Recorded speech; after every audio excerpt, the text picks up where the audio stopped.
Hello dear students, welcome to my YouTube channel NJ Classroom. Dear students, we are talking about the passing package. So dear students, Karnataka PU Board Examination 2021 ನಡೆಸ್ತಾ ಇರ್ತಕ್ಕಂಥ physics ಸಬ್ಜೆಕ್ಟ್ನ current electricity ಮತ್ತು magnetism ಚಾಪ್ಟರ್ಸಲ್ಲಿ ಯಾವೆಲ್ಲ important ಕ್ವಶನ್ಸನ್ನು ನಾವು passing package ಆಗಿ ನೋಡಬಹುದು, ಯಾವೆಲ್ಲ important ಕ್ವಶನ್ಸನ್ನು ನಾವು focus ಮಾಡಬೇಕು ಅನ್ನೋದನ್ನು ಈ ವಿಡಿಯೋದಲ್ಲಿ ಪಾಸಿಂಗ್ ಪ್ಯಾಕೇಜ್ ನಂಬರ್ 2 ಅಲ್ಲಿ ತಿಳ್ಕೊಳ್ತಾ ಹೋಗೋಣ. So dear students, chapter 3 and chapter 4 totally 27 marks. Chapter 3 current ಎಲೆಕ್ಟ್ರಿಸಿಟಿಲಿ ನಿಮಗೆ 14 ಮಾರ್ಕ್ಸ್ ಸಿಗುತ್ತೆ. Chapter number 4 moving charges and ಮ್ಯಾಗ್ನೆಟಿಸಮಲ್ಲಿ 13 ಮಾರ್ಕ್ಸ್ ಸಿಗುತ್ತೆ. Totally 27 marks out of the 70, ಅಂದರೆ nearly 38.5% of the marks come from these two chapters. So dear students, ಹಾಗಾಗಿ current electricity ಮತ್ತು moving charges and ಮ್ಯಾಗ್ನೆಟಿಸಮಲ್ಲಿ ತುಂಬ ವೆಯ್ಟೇಜ್ ಇರ್ತಕ್ಕಂಥ ಚಾಪ್ಟರ್ಸು ಯಾವೆಲ್ಲ ಇಂಪಾರ್ಟೆಂಟ್ ಕ್ವಶನ್ಸು ಬರ್ತಾ ಹೋಗುತ್ತಾ ಅನ್ನೋದ್ರ ಬಗ್ಗೆ ಕಂಪ್ಲೀಟಾಗಿ ಈ ವಿಡಿಯೋದಲ್ಲಿ ತಿಳ್ಕೊಳ್ತಾ ಹೋಗೋಣ. Students, I am Jagdish Narayan teaching physics and mathematics. If you are not subscribed my channel, first subscribe my channel, press the bell button for notifications of the upcoming videos. So watch the video completely. If you like the video, press the like button and share my video. So let us go for the important questions on current electricity. Dear students, current electricity 14 marks ಇದೆ. So the marks are divided into 1 mark, 2 mark, 3 mark, 3 mark, 5 marks. ಅಂದರೆ ಇಲ್ಲಿ ನಿಮಗೆ 1 mark 1 questions ಇರುತ್ತೆ, 2 mark 1 questions ಇರುತ್ತೆ, 3 mark 2 questions ಇರುತ್ತೆ, ಮತ್ತು 5 marks 1 questions ಇರುತ್ತೆ. So ಇದು one of the possible marks allotment. So in the second ಟೈಪಲ್ಲಿ ನೋಡೋದಾದರೆ 1 mark 2 mark 3 mark 1 questions ಇರುತ್ತೆ, 5 ಮಾರ್ಕ್ಸಲ್ಲಿ 2 ಕ್ವಶನ್ಸ್ ಇರುತ್ತೆ. 5 ಮಾರ್ಕ್ಸಲ್ಲಿ ಯಾವೆಲ್ಲ 2 ಕ್ವಶನ್ಸನ್ನು ಎಕ್ಸ್ಪೆಕ್ಟ್ ಮಾಡ್ಬೋದು? ಒಂದು 5 ಮಾರ್ಕ್ಸ್ ಲಾಂಗ್ ಆನ್ಸರ್ ಕ್ವಶನ್ಸ್ ಇರುತ್ತೆ, ಇಲ್ಲ ಒಂದು 5 ಮಾರ್ಕ್ ನ್ಯೂಮರಿಕಲ್ ಕ್ವಶನ್ಸ್ ಇರುತ್ತೆ. ಸೊ ಐದರ್ ನಿಮಗೆ 5 ಮಾರ್ಕ್ಸಲ್ಲೇ ಬರೋ ಲಾಂಗ್ ಆನ್ಸರ್ ಕ್ವಶನ್ಸ್ ಕೇಳ್ಬೋದು, ಇಲ್ಲ 5 ಮಾರ್ಕ್ ಒಂದು ಲಾಂಗ್ ಆನ್ಸರ್ ಕ್ವಶನ್ಸು ಒಂದು ನ್ಯೂಮರಿಕಲ್ ಪಾರ್ಟನ್ನು ಕೂಡ ಕೇಳ್ಬೋದು. So this are the possible scenario. So ಯಾವೆಲ್ಲ ಕ್ವಶನ್ಸನ್ನು ಯಾವ ರೀತಿ ಎಕ್ಸ್ಪೆಕ್ಟ್ ಮಾಡ್ಬೋದು ಅನ್ನೋದನ್ನು ನಾವು ಈ ಮಾರ್ಕ್ಸ್ ಅಲಾಟ್ಮೆಂಟಲ್ಲಿ ಕ್ಲಿಯರ್ ಆಗಿ ನೋಡ್ಕೋಬೋದಾಗಿದೆ. ಸೊ ಬ್ಲೂ ಪ್ರಿಂಟ್ ಏನು ಹೇಳ್ತಾ ಇದೆ, ಸ್ಯಾಂಪಲ್ ಬ್ಲೂ ಪ್ರಿಂಟ್ ಏನು ಹೇಳ್ತಾ ಇದೆ ಅಂದರೆ ಒಂದು ನ್ಯೂಮರಿಕಲ್ ಪ್ರಾಬ್ಲಮನ್ನು ಎಕ್ಸ್ಪೆಕ್ಟ್ ಮಾಡ್ಬೋದು. Along with that 1 mark 1 question, 2 mark 1 question, 3 mark 2 questions ಇದೆ. ಟೋಟಲಿ 14 ಮಾರ್ಕ್ಸನ್ನು ನಾವು ಈ ಚಾಪ್ಟರ್ಲಿ ಎಕ್ಸ್ಪೆಕ್ಟ್ ಮಾಡ್ಬೋದಾಗಿದೆ. So coming to the point of the deleted portions ನಿಮಗೆಲ್ಲ ಆಗಲೇ ಗೊತ್ತಿದೆ. Complete topic about the resistors ಅಂದ್ರೇನು, carbon resistors, colour code of the carbon resistors, series and parallel combinations of the resistors, ಇವಿಷ್ಟು ಪೋರ್ಷನ್ಸನ್ನು ಈ ಚಾಪ್ಟರಿಂದ ಡಿಲೀಟ್ ಮಾಡಾಗಿದೆ. ಉಳಿದ ಅಷ್ಟು ಪೋರ್ಷನ್ಸನ್ನು ನಾವು ಏನು ಮಾಡಬೇಕು, ಫೋಕಸ್ ಮಾಡಬೇಕು. So that is important concepts ಆಗಿ. So let us go for one by one which are the questions we are going to be discuss in the current electricity. Dear students, the first important question of the chapter is statement and explanation of the Ohm's law. So ಈ question ನಿಮಗೆ 3 ಮಾರ್ಕ್ಗೆ ಇರುತ್ತೆ. Statement 1 ಮಾರ್ಕ್ಗೆ ಇರುತ್ತೆ, along with that explanation ಸೇರಿ 3 ಮಾರ್ಕ್ಗೆ ಇರುತ್ತೆ. ಹಾಗಾಗಿ have to focus for 3 marks statement and explanations of the Ohm's law. Coming to the point of the second question, give any 2 limitations of the Ohm's law. So this question was asked in previously 5 years, including the preparatory paper also. ಯಾವುದಾದ್ರೂ 2 ಲಿಮಿಟೇಷನ್ಸನ್ನು ನೀವು Ohm's law ಬಗ್ಗೆ ಬರೀಬೇಕಾಗತ್ತೆ, ಅದೆಲ್ಲ ನಿಮಗೆ ಗೊತ್ತಿದೆ. So question number 3, what are the ಓಮಿಕ್ devices? Give an example. V know that the devices which obeys the Ohm's law is called the ohmic devices, and the best example of ohmic devices is resistor, galvanometer, ammeter, so on so. So this was also asked in previous year. It is also one of the expected question. So the second thing is, what are the non-ohmic devices? Give one example. These two, question number 3 and 4 depends upon the Ohm's law. These two carry 2 mark each. So ನಿಮಗೆ 2 marks ಸಿಗುತ್ತೆ. Question number 2 ಕೂಡ 2 ಮಾರ್ಕ್ಗೆ ಸಿಗುತ್ತಾ ಹೋಗುತ್ತೆ. Question number 5 is very important. Define resistance of a conductor, write its S I unit. So already we know that 1 mark 1 questions ಇರುತ್ತೆ, 2 mark 1 questions ಇರುತ್ತೆ. ಯಾವೆಲ್ಲ ಕ್ವಶನ್ಸನ್ನು tag ಮಾಡೋದ್ರ ಕೇಳ್ಬೋದು, ಇಲ್ಲ ಅಥವಾ ಇಂಡಿವಿಜುವಲಿಗೆ ಉದಾಹರಣೆಗೆ ಅವರು define resistance of a conductor ಅಂತಲೂ ಕೂಡ ಕೇಳ್ಬೋದು. ಹಾಗಾಗಿ ನೀವು what is the assigned of the resistance ಅಂತಲೂ ಕೂಡ ಕೇಳ್ಬೋದು. ಹಾಗಾಗಿ ನೀವು ಟ್ಯಾಗ್ಡ್ ಕ್ವಶನ್ಸ್ ಅಂದರೆ 2 questions ಸೇರಿ 1 questions ಮಾಡಿರ್ತಾರಿಲ್ಲ, ಒಂದೇ ಕ್ವಶನ್ಸ್ ಆದರೂ ಕೇಳ್ಬೋದು. ಇಂಪಾರ್ಟೆಂಟ್ ಆಗಿ ನಾವು ಯಾವೆಲ್ಲ ಕ್ವಶನ್ಸನ್ನು ಟ್ಯಾಗ್ ಮಾಡ್ಬೋದು, ಇಲ್ಲ ಇಂಡಿವಿಜುವಲ್ ಆಗಿ ಕೇಳ್ಬೋದು ಅನ್ನೋದ್ರ ಬಗ್ಗೆನೂ ಕೂಡ ಇಲ್ಲಿ ನೀವು ನೋಡ್ತಾ ಹೋಗ್ತಾ ಇರ್ತೀರ. Question number 6, how does the resistance of the conductor vary with its length and area of cross section? We know that the resistance of the conductor depends upon the physical properties, just like the dimensions of the conductors also, that is depends upon the length, that is depends upon the area of cross section. How it is depends, that is what is very important question. You have to be note down for 2 mark question. Okay, let us go for the question number. Okay, next one is define electrical resistivity of a material of the conductor and write its SI in it. So it was asked in 2019 annual paper. It is also one of the important question. You should be remember the definition of the resistivity as well as the SI in it for 2 mark. Okay, for 2 mark. Okay, look, go for the next question. The next important question is draw the curve to show the variation of the resistivity as a function of the temperature of our copper. So this was asked in the last year 2020 paper. So supplementary paper questions you have to write on the diagram, that is curve. The resistivity depends upon the temperature, remember. So how would this vary with respect to the copper? So new illi copper is a metal, so in the case of the metal how the resistivity varies, remember. In the case of the conductors, so as the temperature increases, the resistance or resistivity of the conductor also increases. So that is what we have to be write for 1 mark question. The next question important, again we have to write on the graph of variation of the resistivity of a semiconductor with respect to the absolute temperature. It was asked in annual 2020 paper. It is also depends upon 1 mark. 1 mark questions ಗೆ ಇದು ಕೂಡ ನೀವು note ಮಾಡಿ ಇಟ್ಕೊಂಡಿರಬೇಕು. You have to write on the graph. So the 11th question is, what is the drift velocity? Derive an expression for the drift velocity for free electron in a conductor. So remember students, 1 markಗೆ ಕೇಳೋದಾದರೆ what is drift velocity ಕೇಳ್ತಾರೆ. 3 markಗೆ ಕೇಳೋದಾದರೆ you have to write down the derivation of the drift velocity too. So ಹಾಗಾಗಿ it is very very important question. In last 3 years, annual 2016 ಕೇಳಿದರೆ, supplementary 2016 ಕೇಳಿದರೆ, annual 2019 ಪೇಪರಲ್ಲೂ ಕೂಡ ಈ ಕ್ವಶನನ್ನು ನಾವು ನೋಡ್ಬೋದಾಗಿದೆ. ಹಾಗಾಗಿ one of the most important expected questions ಅಂದ್ರೆ on the drift velocity questions. Go to the question number 12. Define mobility of the electron. Mention its SI in it. It was also very important for 1 mark or 2 mark. So new mobility of the electron already go to that. That is nothing but the drift velocity acquired per unit magnitude of the electric field is what is called as the mobility of the electron. And SI unit ಅನ್ನು ನೀವು ಬರಿಬೇಕಾಗತ್ತೆ for 1 mark or 2 mark questions. Next question is derive equivalent form of Ohm's law or show that J vector is equal to, okay, or show that J vector is equal to what? J vector, actually we have to write down, it is in the vector form ಅಲ್ಲಿ ನೀವು ಬರಿಬೇಕು. So it is J vector is equal to sigma into E cross. It is nothing but current density, it is nothing but electric field. So for 3 mark question, so remember, so it is the form of equivalent of the Ohm's law, equivalent form of the Ohm's law for 3 mark question. It was asked in 2017. Also it is 1 mark for 3 mark. Remember, 1 question for 3 mark. 3 ಮಾರ್ಕ್ಗಳಲ್ಲಿ 2 questions ಇರುತ್ತೆ. ಈ ಸಲ weightage ಜಾಸ್ತಿ ಇದೆ because of the syllabus reduce ಆಗಿದೆ. Some ಟಾಪಿಕನ್ನು reduce ಮಾಡಿದ್ದಾರೆ. ಹಾಗಾಗಿ ಯಾವೆಲ್ಲ important questions ಬರ್ಬೋದು, ಎಕ್ಸ್ಪೆಕ್ಟ್ ಮಾಡ್ಬೋದು. 3 ಮಾರ್ಕ್ಗೆ 2 ಕ್ವಶನ್ಸ್ ಇರುತ್ತೆ, ಅದನ್ನು ಕೂಡ ನಾವು ಎಕ್ಸ್ಪೆಕ್ಟ್ ಮಾಡ್ಬೋದಾಗಿದೆ. The next question is derive an expression for electric current in terms of the drift velocity. So ಇದು ನಮಗೆ ಆಲ್ರೆಡಿ ಗೊತ್ತಿದೆ. ಇಂಪಾರ್ಟೆಂಟ್ ಆಗಿ I, that is current in terms of the drift ವೆಲಾಸಿಟಿನ ನೀವೇನು ಮಾಡಬೇಕು, that is I is equal to NeAVD formula. ಈ ಫಾರ್ಮುಲಾನ ನಾವು ಡಿರೈವ್ ಮಾಡಬೇಕು. That is current I in terms of the drift velocity. What is N is the concentration, E is the electric charge of the electron, and A is the, what is that, area of cross section of the conductor through which the current is passing. It was asked in previous model question paper also. One more important question expected for 3 mark. The next question is relaxation time, definition of the relaxation time, and derive an expression for the conductivity of the, remember, conductivity of the material of the conductor. So what is the expression for the conductivity of the material of the conductor? So already we know that, ನಮಗೆ ಗೊತ್ತಿದೆ ಏನೆಲ್ಲ questions. This is what is for 5 marks. So 1 2 3 4 5 times including 2 preparatory ಪೇಪರಲ್ಲೂ ಕೂಡ ಈ questions ಬಂದಿದೆ. ಹಾಗಾಗಿ ಈ questions ನಿಮಗೆ ಎಷ್ಟು ಮಾರ್ಕ್ಸ್ಗೆ ಇರುತ್ತೆ? ಮ್ಯಾಕ್ಸಿಮಮ್ 5 ಮಾರ್ಕ್ಸ್ಗೆ important questions, very very important. 1 question 5 ಮಾರ್ಕ್ಸ್ಗೆ ಕೇಳ್ಬೋದು ಅಂತಲೂ ಕೂಡ ನಾವು ಎಕ್ಸ್ಪೆಕ್ಟ್ ಮಾಡ್ಕೊಳ್ಳೋದಾದರೆ ಈ ಕ್ವಶನ್ಸು ಕೂಡ very important. That is derivation of the expression for the conductivity of the material of the conductor. So let us go for the next question. How does the resistance of the conductor vary with the area of cross section of the conductor for 1 mark? Already we questions ಅನ್ನು ನಾವು ನೋಡಿದಾವೆ, length and area. Again in prepared 2017 ಪೇಪರ್ಲ್ಲೂ ಕೂಡ ಈ ಕ್ವಶನನ್ನು ನಾವು ನೋಡ್ಬೋದು. And the next question is, how does the resistance of the conductor vary with respect to the temperature of the conductor? So ನಿಮಗೆ ಗ್ರಾಫಿಕಲಿ ಕೇಳ್ಬೋದು, ಇಲ್ಲ ಡೈರೆಕ್ಟಾಗಿ in terms of the words ಹೇಗೆ ವೇರಿ ಆಗುತ್ತೆ ಅನ್ನೋದು ಕೂಡ ನಿಮಗೆ ಗೊತ್ತಿರಲಿ. Remember, in the case of the conductor, so as the temperature increases, resistance of the conductor also increases. So it is 1 mark question. The next question is define the temperature coefficient of the resistance of the question. 1 mark in case of model question paper. Next one is an electric. Remember, it is for 3 mark. It is a power problem. So electric marked 40 watt is nothing but power.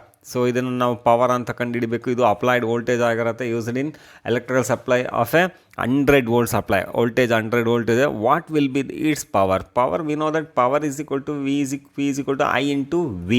So by using the formula we can calculate the power in terms of the watt. So this is what. So what will be its power? So marked 40 watt andre, by using that marking value we can calculate the resistance also. It is a very simple thing, okay, because we don't know what is the amount of the current is passing through the bulb. So first find out the current by using the resistance and applied voltage. How to calculate the resistance? We know that power is marked in terms of what? It is nothing but I square R, athwa it is nothing but V square by R. By using the formula we can calculate the resistance of the given bulb. Later we can calculate what is the actual power it is consumed. So now let us go for the next question. Is define EMF of a cell and write its SI unit for how many marks? It is for 2 mark or 1 mark. ನೀವು definitions ಬರೆಯೋದಾದರೆ E M F of the ಸೆಲ್ಗೆ 1 mark ಇರುತ್ತೆ, S I unit ಬರೆಯೋದಾದರೆ 1 mark ಇರುತ್ತೆ. Totally tag ಮಾಡಿ ಕೇಳಿದ್ರೆ 2 mark questions ಇರುತ್ತೆ.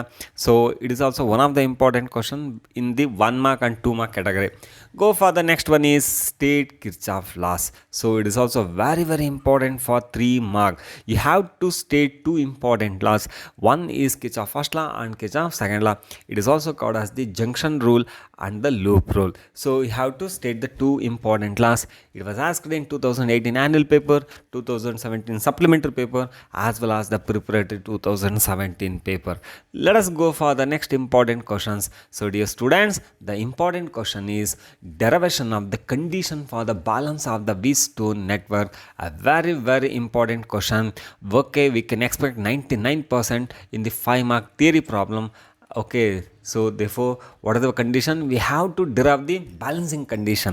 So what is the balancing condition? We know that the current through the galvanometer in the Wheatstone network is 0.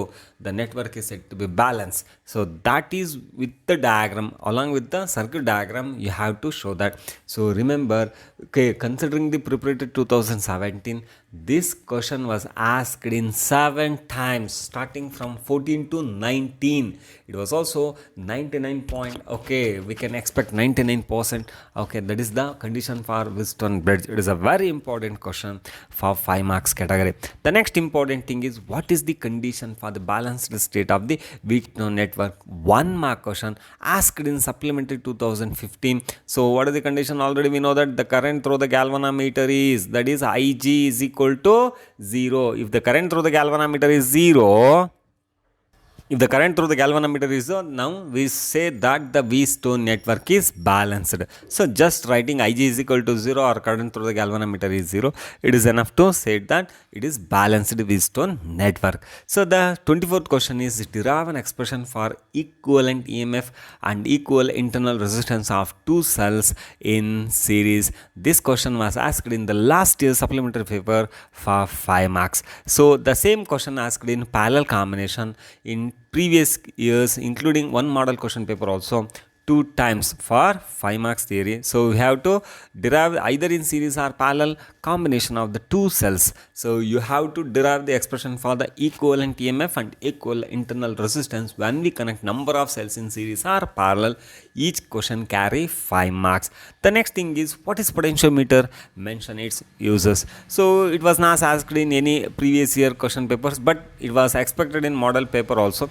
So ಹಾಗಾಗಿ we can also ಈ question ಅನ್ನು ನಾವು expect ಮಾಡ್ಬೋದಾಗಿದೆ. 1 ಮಾರ್ಕ್ಗೆ what is potentiometer ಅಂತ ಕೇಳ್ಬೋದು, what is the uses of the potentiometer ಅಂತ ಕೇಳ್ಬೋದು. ಇಲ್ಲಾಂದರೆ ನಿಮಗೆ ಪೊಟೆನ್ಷಿಯೋಮೀಟರ್ ಅಂದರೆ ಏನು, ಇಂಟರ್ನಲ್ ರೆಸಿಸ್ಟೆನ್ಸ್ ಆಫ್ ಎ ಸೆಲ್ಲನ್ನು ಹೇಗೆ ಕಂಡುಹಿಡಿತವೆ ಅನ್ನೋದು ಕೂಡ ನಿಮಗೆ 3 ಮಾರ್ಕ್ ಕ್ವಶನ್ಸ್ ಆಗಿ ಟ್ಯಾಗ್ ಮಾಡಿ ಕೇಳಿರ್ತಾರೆ. ಹಾಗಾಗಿ ಇವೆಲ್ಲ ಕ್ವಶನ್ಸನ್ನು ನಾವು ಎಕ್ಸ್ಪೆಕ್ಟ್ ಮಾಡ್ಬೋದಾಗಿದೆ. ಸೊ ಹಾಗಾಗಿ very importantly because of the weightage is more, current ಎಲೆಕ್ಟ್ರಿಸಿಟಿಲಿ ನಿಮಗೆ 14 ಮಾರ್ಕ್ಸ್ ವೆಯ್ಟೇಜ್ ಇದೆ, ಇನ್ಕ್ಲೂಡಿಂಗ್ ಒಂದು ನ್ಯೂಮರಿಕಲ್ ಪ್ರಾಬ್ಲಮ್. ನ್ಯೂಮರಿಕಲ್ ಪ್ರಾಬ್ಲಮನ್ನು ಪಕ್ಕಕ್ಕಿಟ್ಟರು 9 ಮಾರ್ಕ್ಸ್ ಬರುತ್ತೆ. ಆ 9 ಮಾರ್ಕ್ಸನ್ನು ನೀವು ಆರಾಮಾಗಿ ನಾವು 9 ಮಾರ್ಕ್ಸನ್ನು ಸ್ಕೋರ್ ಮಾಡ್ಬೋದಾಗಿದೆ. So these are the important questions we can going to be expect. The next one is 5 marks numerical problem.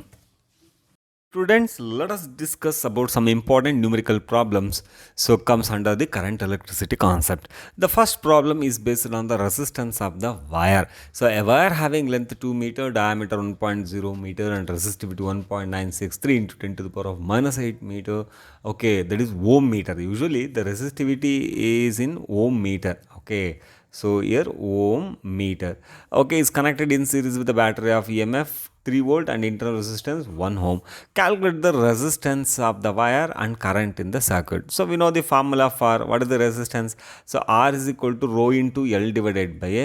At the same time, current in the circuit is I is equal to E divided by R plus small r. Small r is the internal resistance. Using these two formula, we can calculate the resistance as well as the current in the equation. So ಈ ಪ್ರಶ್ನೆ ನಿಮಗೆ 5 ಮಾರ್ಕ್ಸ್ಗೆ numerical problem ಆಗಿ ಕೇಳ್ಬೋದು. So ಇದನ್ನು 2016 supplementary ಪೇಪರಲ್ಲಿ ಕೇಳಿದ್ದಾರೆ. So go to the second problem. Second problem is 100 milligram.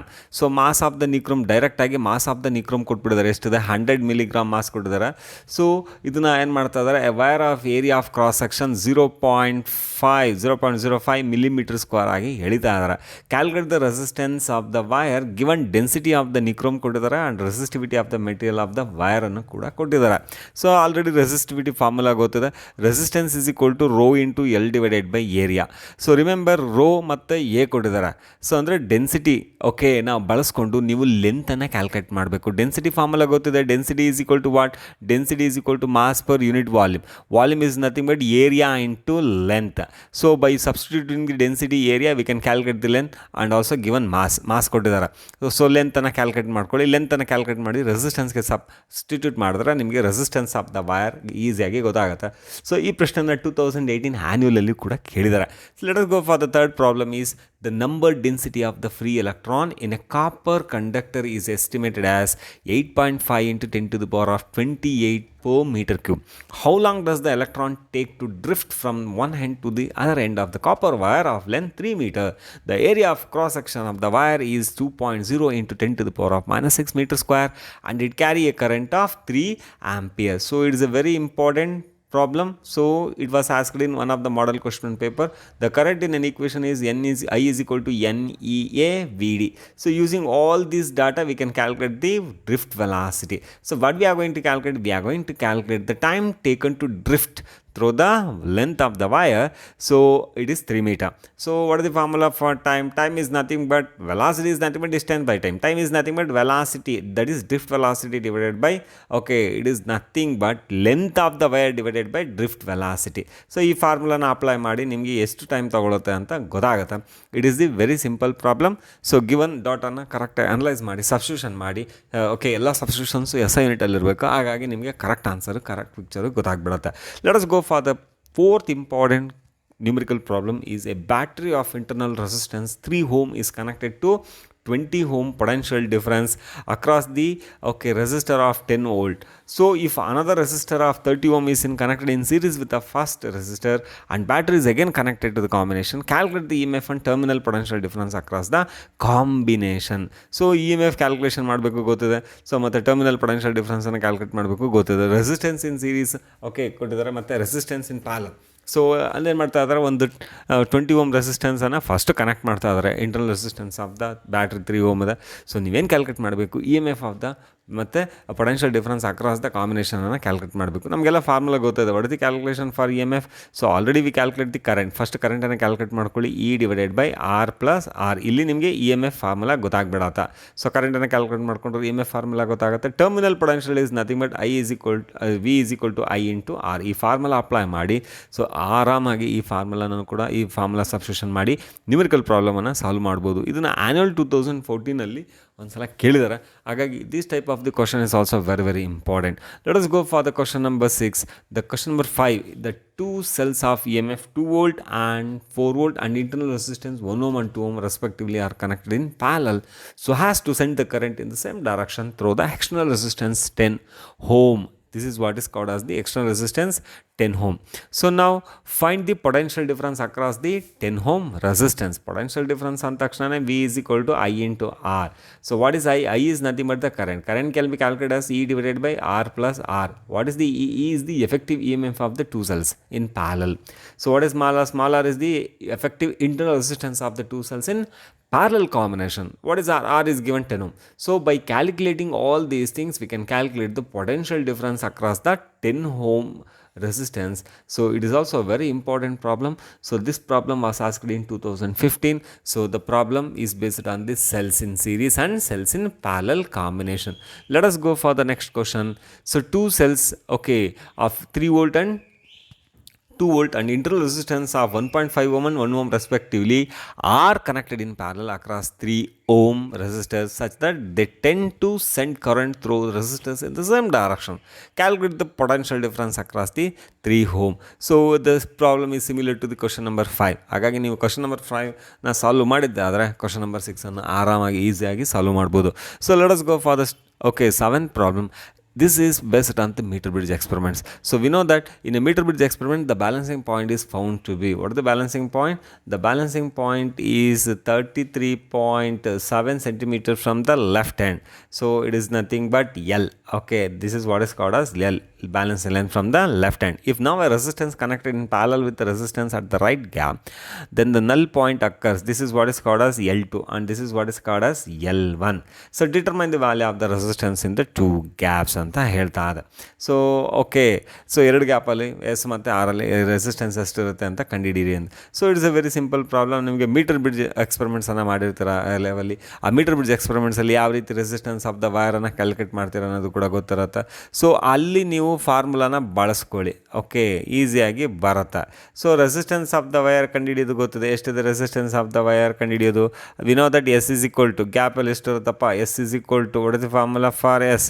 S is equal to R times of L divided by 100 minus L, okay, in centimetre.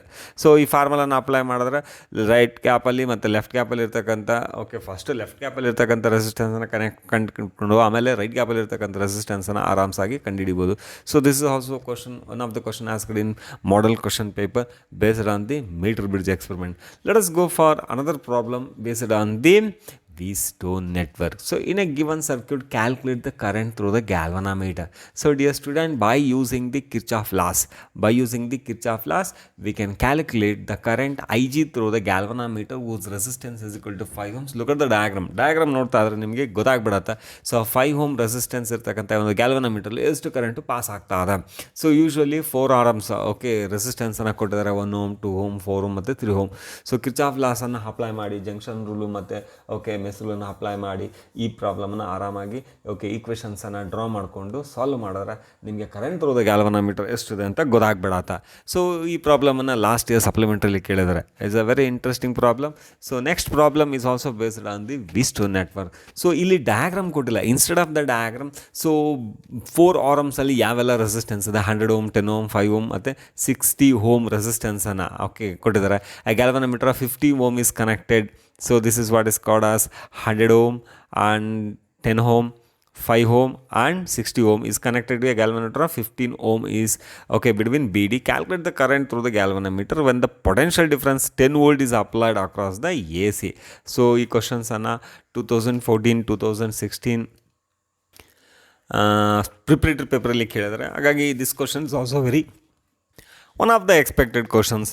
Okay dear students, let us discuss about the important questions on the moving charges and magnetism. So ನಾವು already ಹೇಳಿರೋ ಹಾಗೆ 13 marks ಇದೆ ಈ ಚಾಪ್ಟರಿಂದ. 13 marks allotment ಯಾವ ರೀತಿ ಮಾಡಿದ್ದಾರೆ ಅಂದರೆ 1 mark 1 questions ಇದೆ, 2 ಮಾರ್ಕ್ಸ್ದು 1+1 ಇದೆ, ಅಂದರೆ 2 ಕ್ವಶನ್ಸು 2 ಮಾರ್ಕ್ಸಲ್ಲಿ ಕೇಳ್ತಾರೆ ಅಂತ. 3 ಮಾರ್ಕ್ಸ್ 1 ಕ್ವಶನ್ಸ್ ಇದೆ, 5 ಮಾರ್ಕ್ಸ್ ಲಾಂಗ್ ಆನ್ಸರ್ ಕ್ವಶನ್ಸ್ ಇರ್ಬೋದು ಅಥವಾ ನ್ಯೂಮರಿಕಲ್ ಕ್ವಶನ್ಸ್ ಇರ್ಬೋದು. ಸೊ 1 ಮಾರ್ಕ್ 1 ಕ್ವಶನ್ಸ್ ಇರತ್ತೆ. ಸೊ ಟೋಟಲಿ 13 ಮಾರ್ಕ್ಸ್ ಇರುತ್ತೆ. ಪ್ರೀವಿಯಸ್ ಇಯರ್ ಕ್ವಶನ್ ಪೇಪರ್ನ ಅನಲೈಸ್ ಮಾಡಿದ್ದೆ ಆದರೆ ಹೆಚ್ಚಾಗಿ ಲಾಂಗ್ ಆನ್ಸರ್ ಕ್ವಶನ್ಸನ್ನೇ 5 ಮಾರ್ಕ್ಸ್ಗೆ ಕೇಳಿದ್ದಾರೆ. ಸೊ ನ್ಯೂಮರಿಕಲ್ ಪ್ರಾಬ್ಲಮ್ಸನ್ನು ಕೇಳಿರೋದು ತುಂಬ ಕಡಿಮೆ, ತುಂಬ ರೇರ್. ಓಕೆ, ಹಾಗಾಗಿ ನಾವು ಹೆಚ್ಚು ಫೋಕಸ್ ಆಗಿ 5 ಮಾರ್ಕ್ಸ್ ಲಾಂಗ್ ಆನ್ಸರ್ ಕ್ವಶನ್ಸ್ ಬಗ್ಗೆ ಹೆಚ್ಚು ಫೋಕಸ್ ಮಾಡಿದ್ರೆ ನಮಗೆ ಮ್ಯಾಕ್ಸಿಮಮ್ 13 ಮಾರ್ಕ್ಸು ಯಾವುದೇ 1 ಮಾರ್ಕ್ಸ್ ಮಿಕ್ಸ್ ಆಗದೇ ನಿಮಗೆ ಸಿಗ್ತಕ್ಕಂಥ ಚಾನ್ಸಸ್ ಇರುತ್ತೆ. Let us go for the sample. Okay, blue print ಏನು ಹೇಳ್ತಾ ಇದೆ ಅಂತ. ಸ್ಯಾಂಪಲ್ ಬ್ಲೂ ಪ್ರಿಂಟಲ್ಲೂ ಕೂಡ 5 ಮಾರ್ಕ್ಸ್ ಥಿಯರಿಗೆ ಫೋಕಸ್ ಮಾಡಿದ್ದಾರೆ. 1 ಮಾರ್ಕ್ 1 ಕ್ವಶನ್ಸ್ ಇದೆ, 2 ಮಾರ್ಕ್ 2 ಕ್ವಶನ್ಸ್ ಇದೆ, 3 ಮಾರ್ಕ್ ಕೂಡ 1 ಕ್ವಶನ್ಸ್ ಇದೆ. ಟೋಟಲಿ 13 ಮಾರ್ಕ್ಸನ್ನು ಈ ರೀತಿ ಅಲಾಟ್ಮೆಂಟ್ ಮಾಡಿದ್ದಾರೆ. ಸೊ ಯಾವ ಪೋರ್ಷನ್ಸನ್ನು ಡಿಲೀಟ್ ಆಗಿದೆ ಅಂದರೆ it is only 1 concept completely about the ಸೈಕ್ಲೋಟ್ರಾನನ್ನು ಕಂಪ್ಲೀಟಾಗಿ ಏನು ಮಾಡಿದ್ದಾರೆ, ಡಿಲೀಟ್ ಮಾಡಿದ್ದಾರೆ. ಉಳಿದಷ್ಟು ಪೋರ್ಷನ್ಸನ್ನು ರಿಟೈನ್ ಮಾಡಿದ್ದಾರೆ. ಸೊ ಬನ್ನಿ, ಯಾವೆಲ್ಲ important questions moving charges and ಮ್ಯಾಗ್ನೆಟಿಸಮಲ್ಲಿ ಬರ್ತಾ ಹೋಗುತ್ತೆ ಅಂತ ನೋಡ್ತಾ ಹೋಗೋಣ. So dear students, the first important question is what is Lorentz force. 1 mark ಒಂದು ಕ್ವಶನ್ಸ್ ಇರುತ್ತೆ ಅಂತ ಆಲ್ರೆಡಿ ಹೇಳಿದಾನೆ. ಹಾಗಾಗಿ ಈ ಕ್ವಶನ್ಸನ್ನು ನೀವು ಹೆಚ್ಚು ಫೋಕಸ್ ಮಾಡ್ಕೊಳ್ಳಿ. ಸೊ ದಟ್ ಈಸ್ 1 ಮಾರ್ಕ್ಗೆ ಲಾರ್ ಆ್ಯಂಡ್ ಫೋರ್ಸ್ ಬಗ್ಗೆ ಗೊತ್ತಿದೆ ನಿಮಗೆ. ಸೊ ಅದ್ರ ಬಗ್ಗೆ ಈಸಿಯಾಗಿ ಆನ್ಸರನ್ನು ಬರೀಬೋದಾಗಿದೆ. ಎರಡನೇದು mention the expression for the force, that is Lorentz force experienced by a charged particle moving in uniform magnetic field and explain the terms. 2 ಮಾರ್ಕ್ಸ್ಗೆ ಕೇಳಿದ್ದಾರೆ. ಸೊ ಈ ಕ್ವಶನ್ಸನ್ನು ಮಾಡೆಲ್ ಕ್ವಶನ್ ಪೇಪರ್ಸಲ್ಲೂ ಇದೆ, ಪ್ರಿಪ್ರೇಟರಿ ಪೇಪರ್ಸಲ್ಲೂ ಇದೆ, ಜುಲೈ 2014 ಆ್ಯನ್ಯುವಲ್ 2019 ಕೂಡ ನೀವು ಕೇಳಿದ್ದಾರೆ. ಸೊ ಎಕ್ಸ್ಪ್ರೆಷನ್ಸನ್ನು ಬರೆದು ಟರ್ಮ್ಸನ್ನು ಎಕ್ಸ್ಪ್ಲೈನ್ ಮಾಡಬೇಕು. ವೆರಿ ಸಿಂಪಲ್ ಕ್ವಶನ್ಸ್ ಇದೆ. Question number 3 is one the Lorentz force does becomes maximum and minimum. So what we have discussed in the question number 2. So ಅಲ್ಲಿ ಫೋರ್ಸ್ ಯಾವಾಗ ಮ್ಯಾಕ್ಸಿಮಮ್ ಆಗುತ್ತೆ, ಯಾವಾಗ ಮಿನಿಮಮ್ ಆಗಿರುತ್ತೆ ಅಂತ ನಿಮಗೆ ಗೊತ್ತಿರುತ್ತೆ. ಇದು ಲಾಸ್ಟ್ ಇಯರ್ ಸಪ್ಲಿಮೆಂಟರಿ ಪೇಪರಲ್ಲಿ ಕೇಳಿದ್ದಾರೆ. ಸೊ ದಿಸ್ ಕ್ವಶನ್ ಫಾರ್ 2 ಮಾರ್ಕ್ಗೆ. So let us go for the next one is state the right hand thumb rule for 1 mark. So 1 ಮಾರ್ಕ್ಗೆ ನಿಮಗೆ right hand thumb rule which is gives the direction of the magnetic field produces so around a current carrying conductor. So it is very simple statement, ಬರಿಬೋದಾಗಿದೆ. Question number 5 is write an expression for force on A current carrying conductor in uniform magnetic field and explain the terms for 2 mark question. Already ಗೊತ್ತಿದೆ current carrying conductor ಯಾವ ಫೋರ್ಸನ್ನು experience ಮಾಡುತ್ತೆ. F = BIL sin θ ಅಂತ ಗೊತ್ತಿದೆಯಲ್ಲ. That is F = BIL sin θ. ಈ ಫಾರ್ಮುಲಾನ ಬರೆದು ಟರ್ಮ್ಸನ್ನು explain ಮಾಡಿದ್ರೆ ನಿಮಗೆ 2 ಮಾರ್ಕ್ಸ್ ಬರುತ್ತೆ. Question number 6 is a very important problem. State and explain Biot-Savart's law. So 2016 ಇದೆ, 17 ಇದೆ, ಪ್ರಿಪ್ರೇಟರಿ ಪೇಪರ್ಸಲ್ಲಿ ಕೇಳಿರೋದು. One more importantly that is called 3 ಮಾರ್ಕ್ಗಿದೆ. ಸೊ ಈ ವರ್ಷನೂ ಕೂಡ ನಾವು ಎಕ್ಸ್ಪೆಕ್ಟೇಷನ್ ಮಾಡ್ಬೋದು. ಬಿಕಾಸ್ ಆಫ್ ಸೈಕ್ಲೋಟ್ರಾನ್ ಡಿಲೀಟ್ ಆಗಿದೆ. So weightage of the marks ಜಾಸ್ತಿ ಇದೆ. ಹಾಗಾಗಿ ನಾವು 3 ಮಾರ್ಕ್ಗೆ ಈ ಕ್ವಶನ್ಸನ್ನು ಎಕ್ಸ್ಪೆಕ್ಟ್ ಮಾಡ್ಬೋದು. So let us go for the very important thing is derive an expression for the magnetic field at any point on the axis of the circular coil carrying current using the Biot-Savart's law. So look at the question importance. So ನೀವು question ಇಂಪಾರ್ಟೆನ್ಸನ್ನು ನೋಡಿದ್ರೆ 2014, 15, 17, 18, 19 ಎಲ್ಲ annual ಪೇಪರಲ್ಲೂ ಇದೇ ಪ್ರಶ್ನೆ ಬಂದಿದೆ. Along with the preparatory 2014 ಕೂಡ ಕೇಳಿದ್ದಾರೆ. ಹಾಗಾಗಿ this question is very very important for 5 marks by applying the Biot-Savart's law. Go for the 8th one.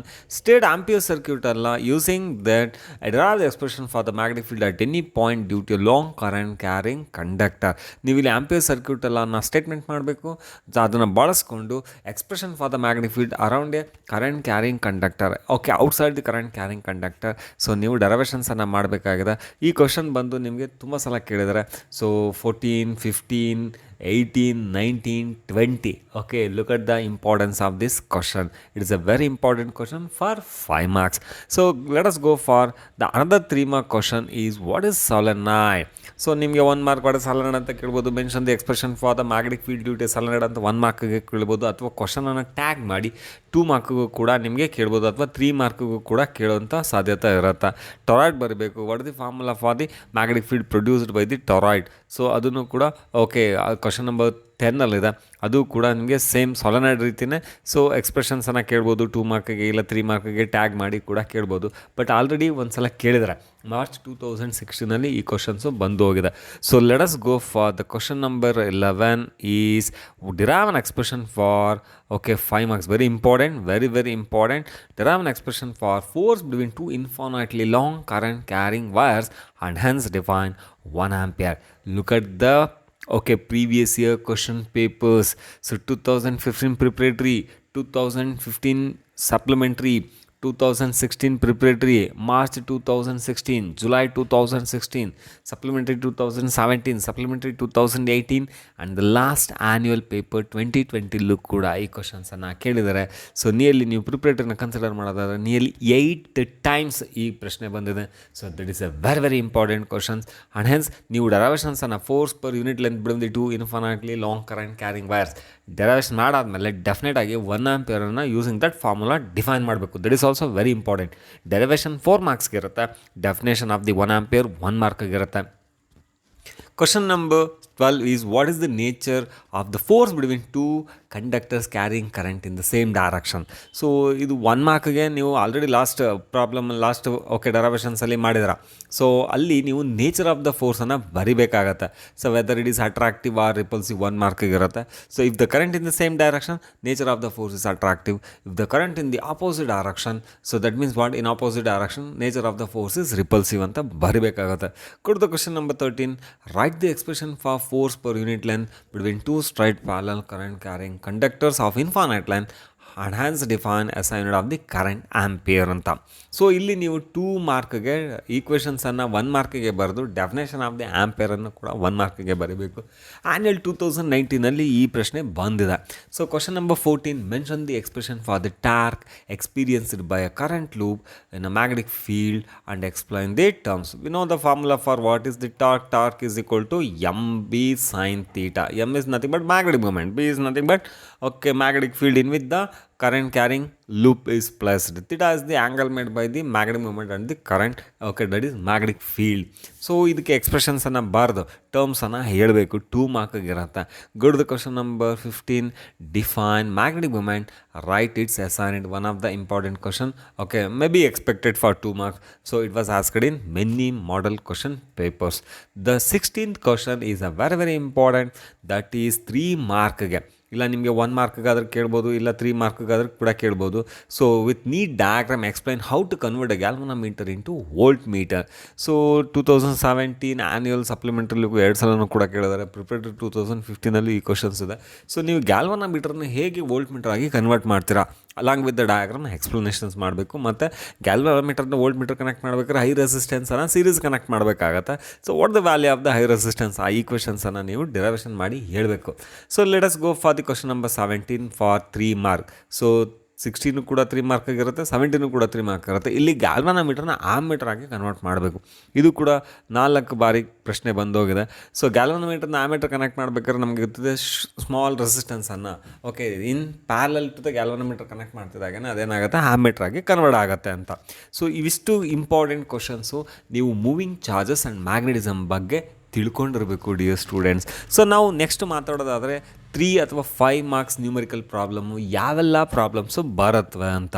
So ಮೊದಲನೇದಾಗಿ circular coil of wire consisting of 100 turns each of radius 8 centimetre carries A current of 0.40 ampere. What is the magnitude of the magnetic field B at the centre of the coil.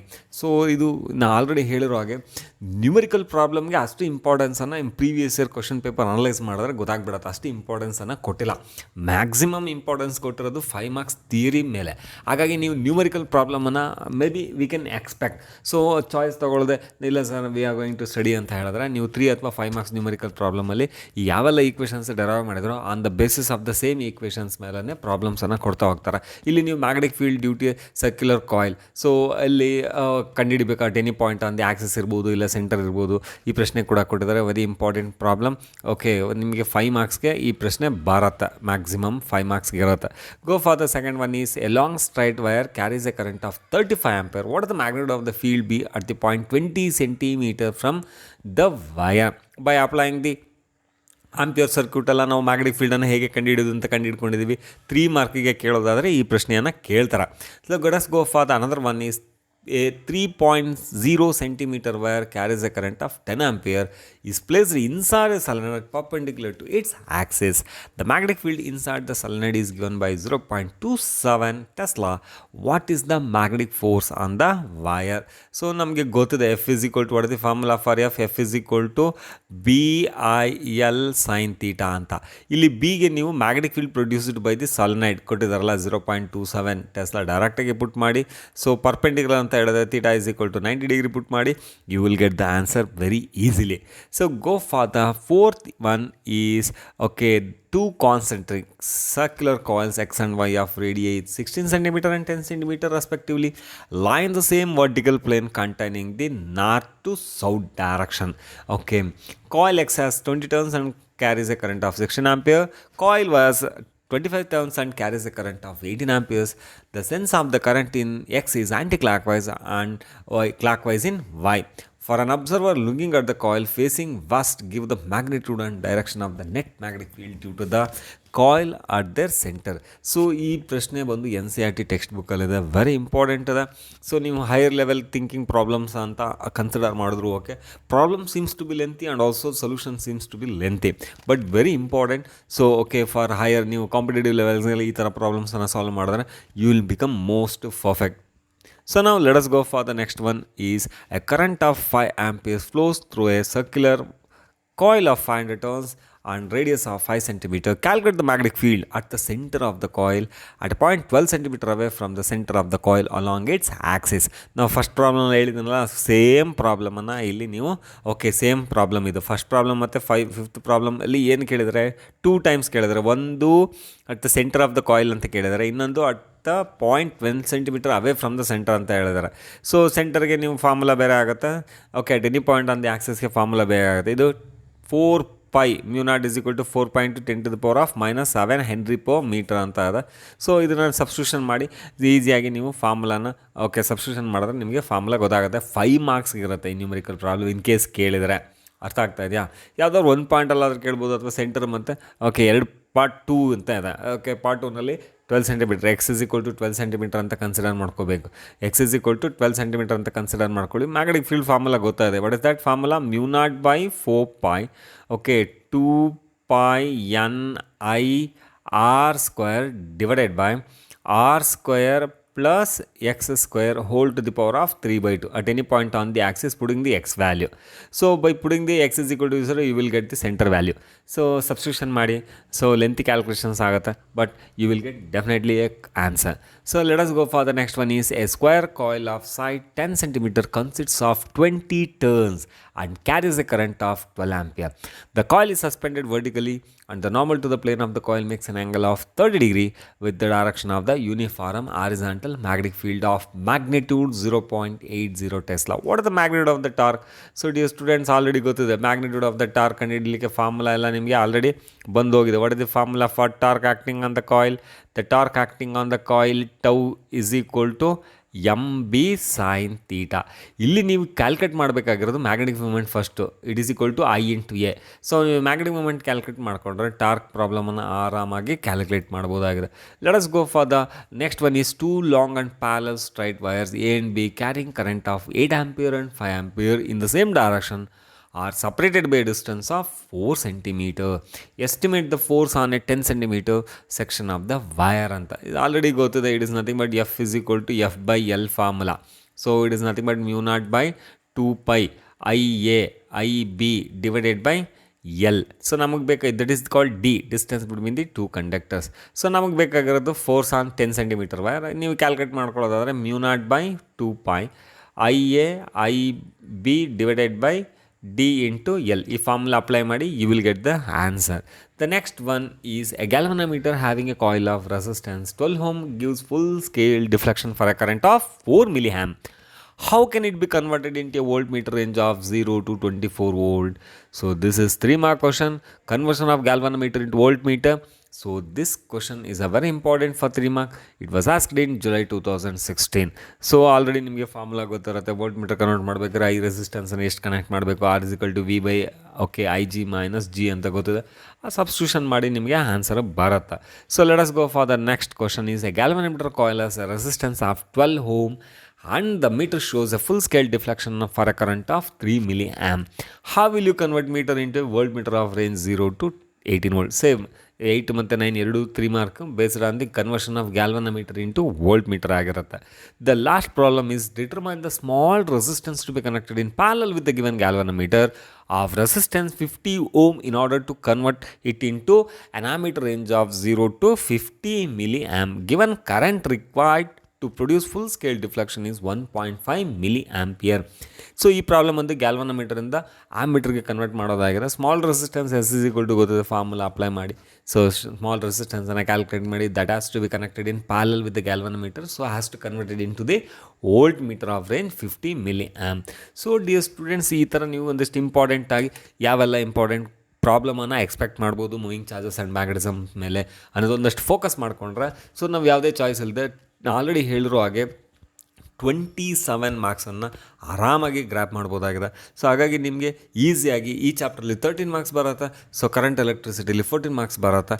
ಅಷ್ಟು ಮಾರ್ಕ್ಸನ್ನು without missing single marks ನಾವು ಎಷ್ಟು questions ನಾವು ಏನು passing package 2 ಅಂತ ಮಾತಾಡ್ತಾ ಇದ್ದಾವೆ ಖಂಡಿತವಾಗಿ ಆರಾಮಾಗಿ ತಿಳ್ಕೊಬೋದಾಗಿದೆ. ಸೊ ಡಿಯರ್ ಸ್ಟೂಡೆಂಟ್ಸ್, ಇಲ್ಲಿವರೆಗೂ ನಾವು ಪಾಸಿಂಗ್ ಪ್ಯಾಕೇಜ್ 2 ಕರೆಂಟ್ ಎಲೆಕ್ಟ್ರಿಸಿಟಿ ಮತ್ತು ಮ್ಯಾಗ್ನೆಟಿಸಮ್ ಬಗ್ಗೆ ಮಾತಾಡಿದ್ದಾವೆ. ಸೊ ಇಷ್ಟು ಇಂಪಾರ್ಟೆಂಟ್ ಕ್ವಶನ್ಸನ್ನು ವರ್ಕ್ ಮಾಡಿ 27 ಮಾರ್ಕ್ಸ್ ಕಂಪಲ್ಸರಿ. ಸೊ ಆರಾಮಾಗಿ ಈಸಿಯಾಗಿ ತೊಗೋಬೋದು. ಎಕ್ಸ್ಪೆಕ್ಟೇಷನ್ ಇರಲಿ, ಪಾಸಿಟಿವ್ ಆ್ಯಟಿಟ್ಯೂಡ್ ಇರಲಿ. ಸೊ ಇಲ್ಲಿವರೆಗೆ ನಮ್ಮ ವೀಡಿಯೋನ ನೋಡಿದಿರಾ, ಇನ್ನೂ ನೀವು ನಮ್ಮ ಚಾನಲ್ಗೆ ಸಬ್ಸ್ಕ್ರೈಬ್ ಆಗಿಲ್ಲ ಅಂದರೆ ಈಗಲೇ ಎಂಜಾಯ್ ಕ್ಲಾಸ್ ರೂಮ್ ಚಾನಲ್ಗೆ ಸಬ್ಸ್ಕ್ರೈಬ್ ಆಗಿ. ಸೊ ವಿಡಿಯೋ ಇಷ್ಟ ಆಗಿದ್ದಾರೆ ಶೇರ್ ಮಾಡಿ, ಲೈಕ್ ಮಾಡಿ, ಬೆಲ್ ಬಟನನ್ನು ತಪ್ಪದೆ ಪ್ರೆಸ್ ಮಾಡಿ. So thank you very much. See you in the next video. Bye bye, take care.